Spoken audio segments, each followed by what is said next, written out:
What does life actually look like after you complete the autoimmune protocol? This is something that comes up a lot once people move through the elimination and the reintroduction phases. You've completed the hard work, you've learned so much about your body, and then there's this natural question of, okay, now what? Are you supposed to eat this way forever? What happens if your health changes or you experience a new autoimmune flare?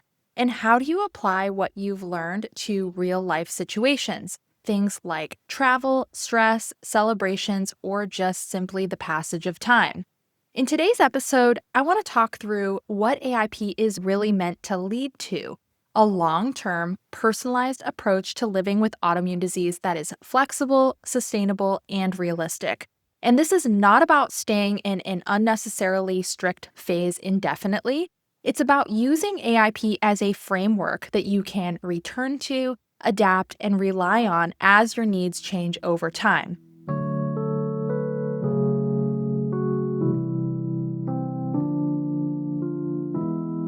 Welcome back to the Autoimmune Wellness Podcast. I'm Mickey Trescott, and this episode is part of our ongoing AIP Deep Dive series.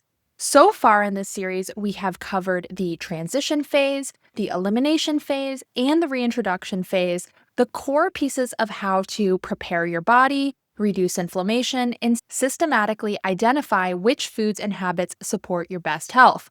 If you want to go deeper into the details of the autoimmune protocol itself, episode 51 is a full overview. Episodes 52 through 54 walk step by step through transition, elimination, and reintroduction. Episode 55 is about nutrient density and lifestyle foundations. And episode 69 covers how to decide which elimination option, core or modified, is the best fit for you. And together they are a full masterclass on how to implement the autoimmune protocol. Today's episode builds on all of that and focuses on what comes after those phases, how to take what you've learned and apply it over the long term. Because completing AIP doesn't mean that you're done, and it doesn't mean that you've failed if you need to make adjustments down the road. What it does mean is that you now have all of this information, experience, and tools that can guide your decisions moving forward. In this episode, I'll walk you through what it means to finish AIP, how I think of a post-AIP way of eating, and how to move up and down the spectrum of structure and flexibility as your health allows. We'll also talk about using principles of AIP beyond food and how this framework fits alongside medical care over the long term.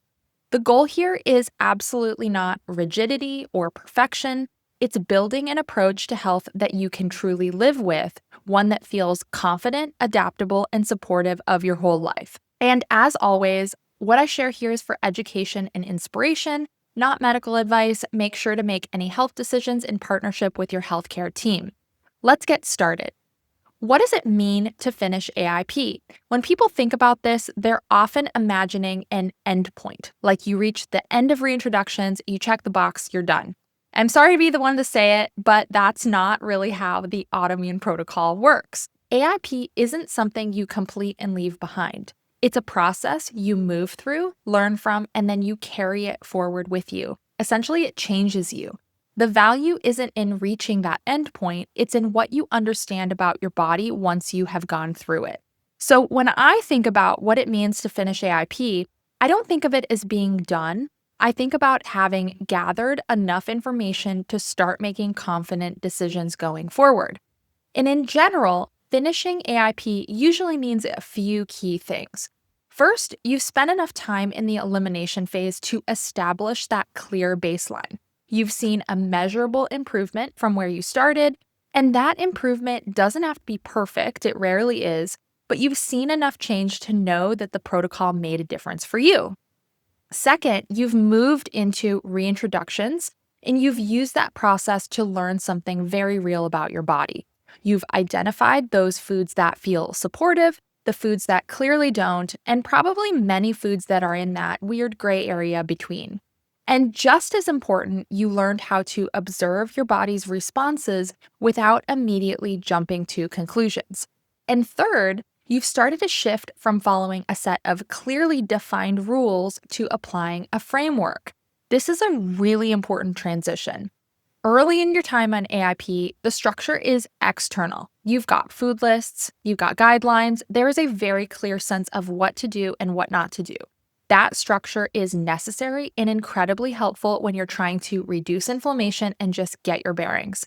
But over time, the goal for that structure is to become internal. Instead of asking, is this AIP compliant? You start asking, does this support how I feel right now? Instead of wondering what you're allowed to eat, you're thinking about patterns, how you feel, how you recover, and what helps you stay stable over time. And I hope that in describing this, so many of you are just having this aha moment. I know that I did when I first realized this. And this is also where it's really important to clear up a common misconception. Finishing AIP doesn't mean that you're never going to need these tools again. You already know that autoimmune disease is so dynamic. I mean, I know that we all wish we could make it less dynamic, right? On top of that, there are other health changes, life changes, hormones, stress levels, not to mention just aging. All of that affects how your body responds, even years after you've had a long run of good health. So, if you need to adjust your diet again in the future or return to more structure for a period of time, it doesn't mean that AIP didn't work. It actually means that it did exactly what it was supposed to do. It gave you a way to respond when things change. Finishing AIP isn't about achieving this perfect, permanent state of health. That is not a real thing.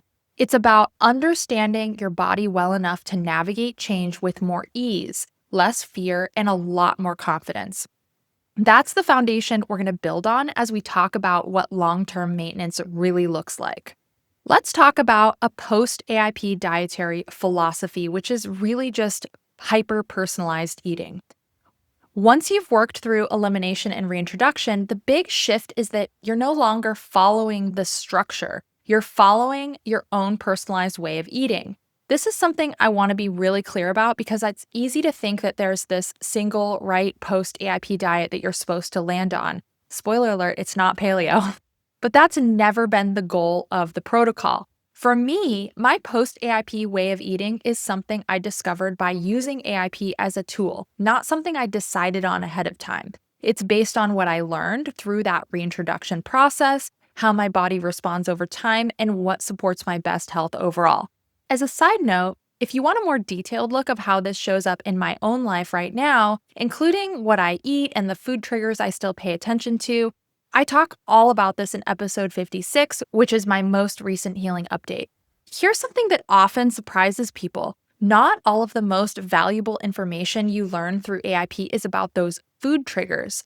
Yes, identifying foods that don't work for you is important, but just as important, and sometimes even more impactful depending on your situation, is learning which foods actively support your health.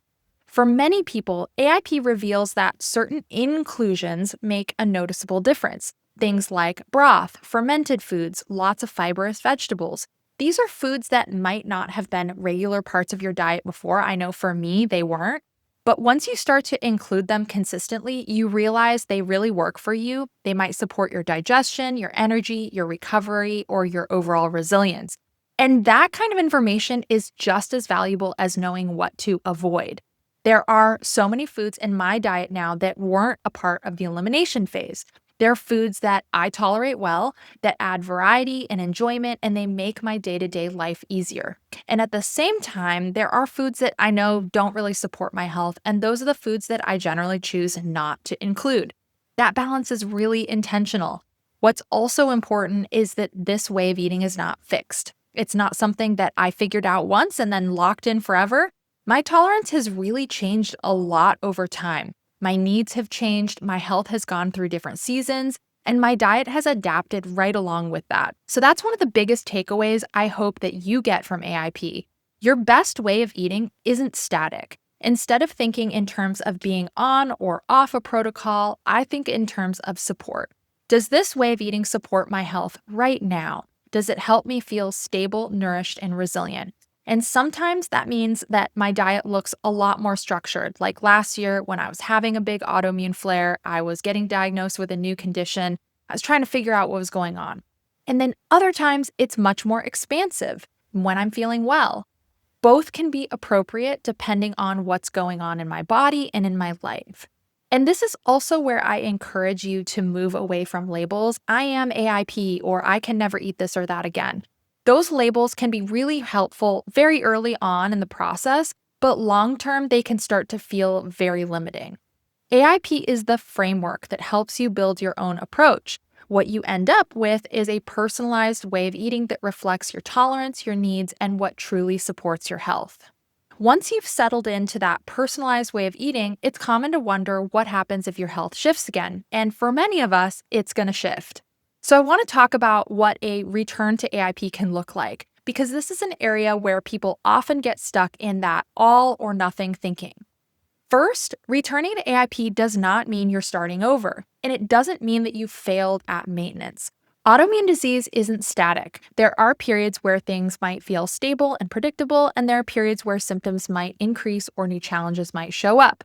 We are exposed to varying amounts of stress. We might have different illnesses, travel, disruptions to our sleep, hormonal changes. All of these are going to affect how our body responds, even if we've had a very long stretch of good health.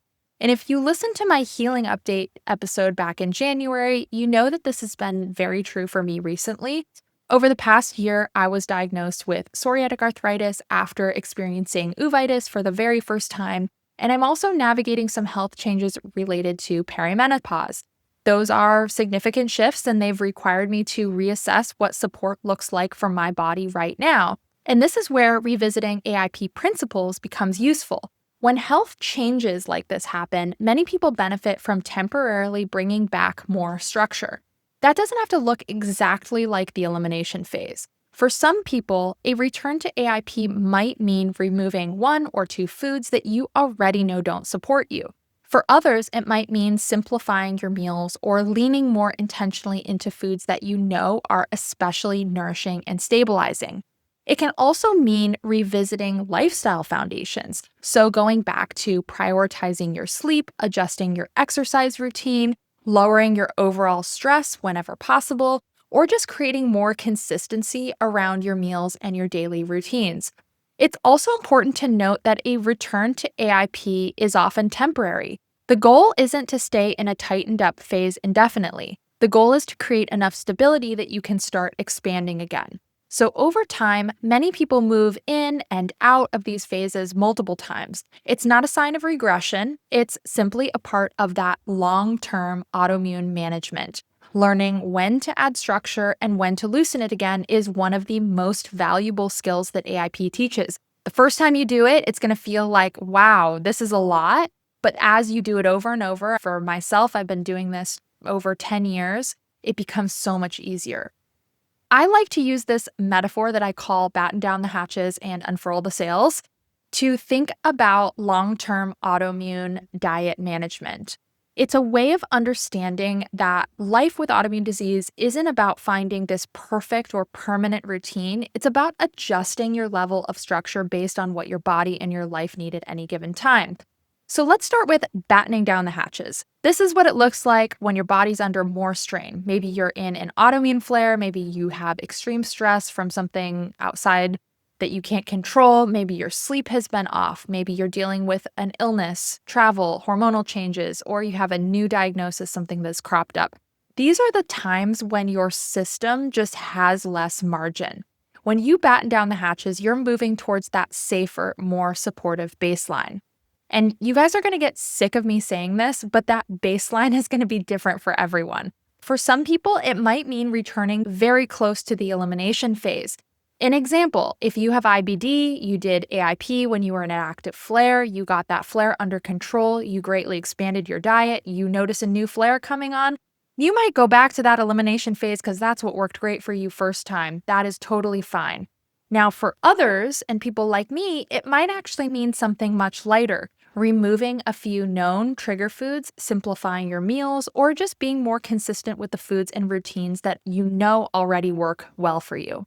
For me, battening down the hatches doesn't mean that full elimination. It means leaning into foods I know feel deeply nourishing and stabilizing for my body.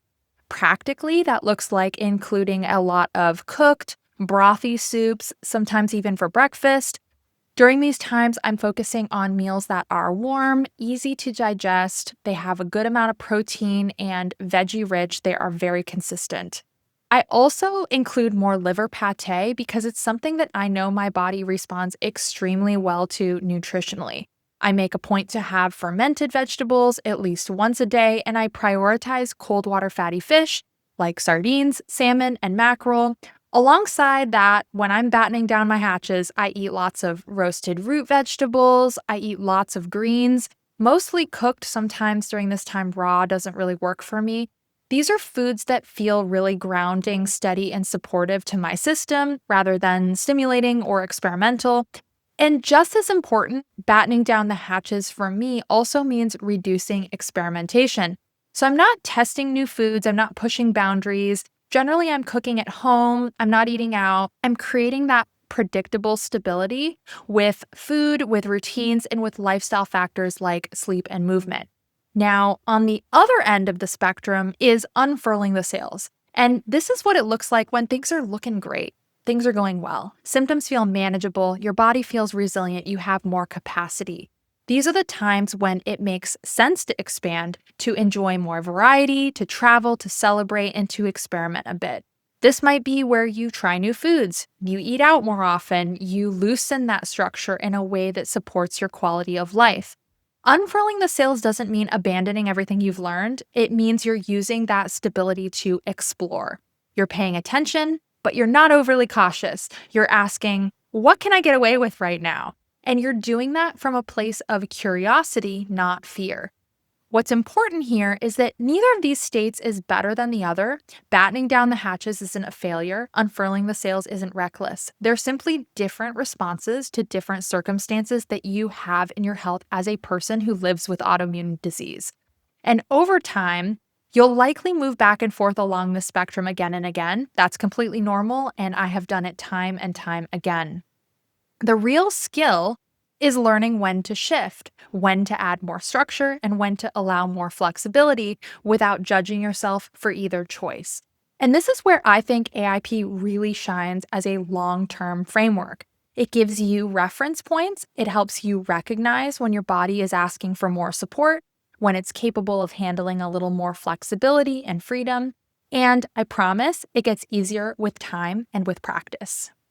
Now let's talk about using these AIP principles beyond food. And one of the things that I've seen over and over again, both in my own life and in working with this community, is that once you've gone through AIP, it changes how you think far beyond food. Because what you're really learning through the AIP is a process. At its core, it's teaching you how to evaluate what's working for you and what isn't, and how to do that in a structured and thoughtful way. So the same process can be applied to many other areas of your life.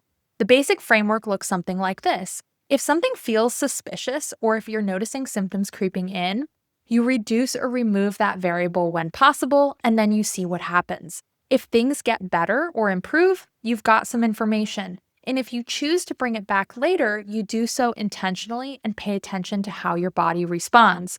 This might sound familiar because it's exactly what you do with food reintroductions. But food isn't the only variable in your life. You can apply this way of thinking to supplements with your provider's blessing if they are prescribed, adding or removing something and noticing whether it actually helps. You can apply it to your exercise routine, your work schedule, your sleep habits, or even how often you are socializing. Sometimes it's not about eliminating something entirely, but adjusting the dose or the frequency. Maybe a certain type of workout works well when your health is stable, but not during a flare.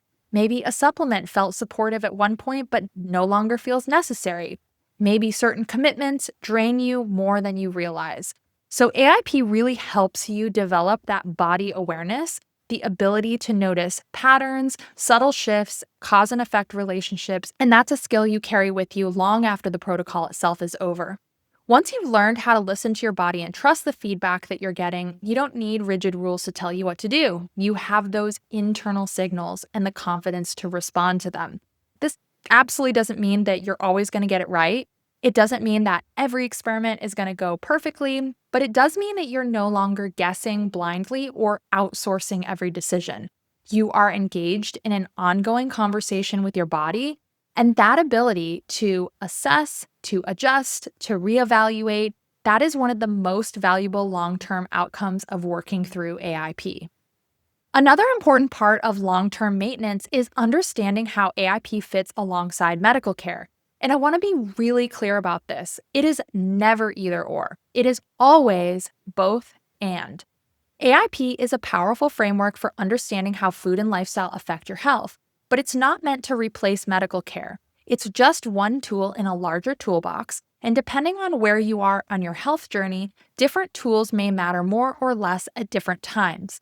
For some people, dietary and lifestyle changes create this dramatic improvement early on. For others, those changes are supportive but not sufficient on their own. And for many of us, that balance shifts over time.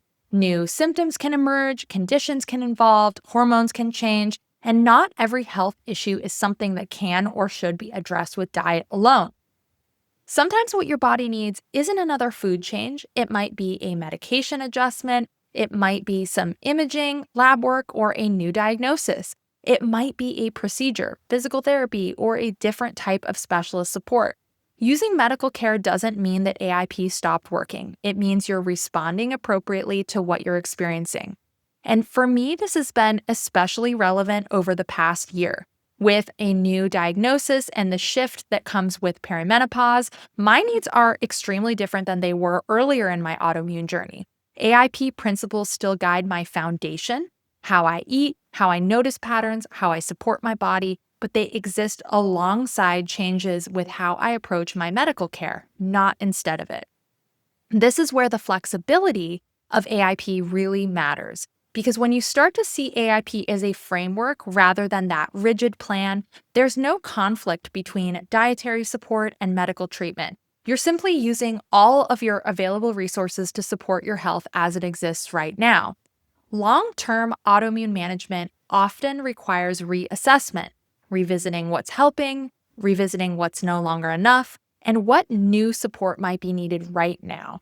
That's not a setback, that's you responding to changing circumstances. And learning how to integrate your care rather than choosing sides is a big part of building a sustainable, realistic approach to living well with autoimmune disease.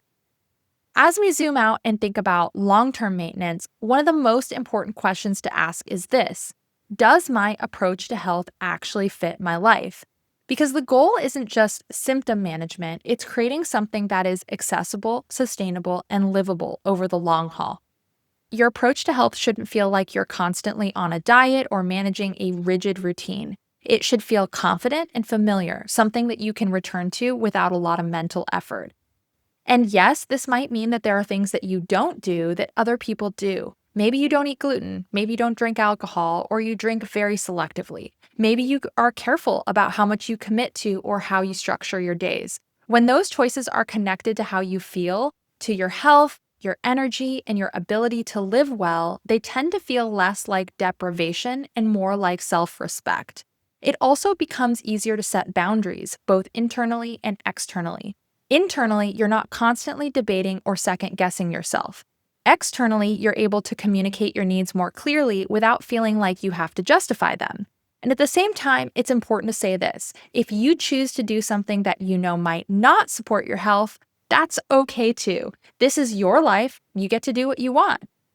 Long-term maintenance isn't about perfection. It's about informed choice. Sometimes you decide the trade-off is worth it. Sometimes you decide it's not. What matters is that you're making those decisions consciously with awareness of how they affect you. When your approach is flexible and grounded in real information about your body, there's room for both care and enjoyment, structure and freedom. And that balance is what makes a long-term approach not just possible, but sustainable. Before we wrap up, I want to share one last perspective because it really captures what life after AIP has looked like for me over the long term. When I was first diagnosed with autoimmune disease, I was 26 years old. That was about 15 years ago now. At that time, I was in a pretty intense health crisis and I experienced the world almost entirely through my illness. Everything was filtered through how my body felt. my energy, my relationships, my work, my plans, even very small decisions in my life, they all ran through this question of, how is this going to affect my health, or can my body even handle this? When you're in that place, it makes a lot of sense. Your body is asking for all of the attention. And what AIP gave me over time wasn't just this improvement in my symptoms, it helped clarify what my body needed. And once I had that clarity, something really important shifted. That health filter didn't completely disappear, but it stopped being the only lens that I was looking through. Because I understood my triggers, my supports, and how to respond when things shifted, my illness didn't have to dominate every single decision in my life. I wasn't constantly monitoring or second-guessing myself. I had a baseline that I could rely on. And that made room for all of the rest of my life again. I could see myself as more than someone managing an autoimmune disease. I could put more energy into my relationships, meaningful work, creativity, and day-to-day living without everything being overshadowed by my health. So even now, even as my health shifts again with things like a new diagnosis and perimenopause, that foundation still matters. My health may move more into the foreground at times, like right now, but it doesn't take over the entire picture the way that it once did. And for me, that's what life after AIP really looks like. It's not this absence of autoimmune disease, but a more balanced relationship with it. So as we close out today, I want to briefly recap what we covered. Life after AIP isn't about being finished or leaving the protocol behind. It's about using what you learned to build a long-term maintenance approach that can adapt as your health and your life change. That includes understanding your personalized way of eating, paying attention to both exclusions and inclusions, knowing when to batten down the hatches and when to unfurl the sails, and using AIP as a framework that extends beyond food. It also means combining dietary and lifestyle support with medical care, rather than treating them as separate or opposing things. If you're listening to this episode and you're earlier in the process, maybe you're just starting AIP or thinking about starting, everything we talked about today is where the protocol is meant to lead. And if you'd like a clear current place to begin, consider pre-ordering a copy of my upcoming book, The New Autoimmune Protocol. It reflects the most up-to-date understanding of AIP and walks you through how to get started in a way that is realistic, flexible, and sustainable. You can find links and resources in the show notes. Thank you so much for spending this time with me and for being a part of this community. I'll see you next time.